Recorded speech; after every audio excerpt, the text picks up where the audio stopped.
How to view sent messages in Rednote. In this quick tutorial, I'll be showing you how to view the sent messages in Rednote. Let's get started. Open the Rednote app.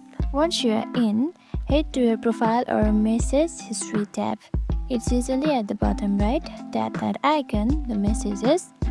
Here you can see the message section right here. Look for the sent section. This is where all your previously sent messages live.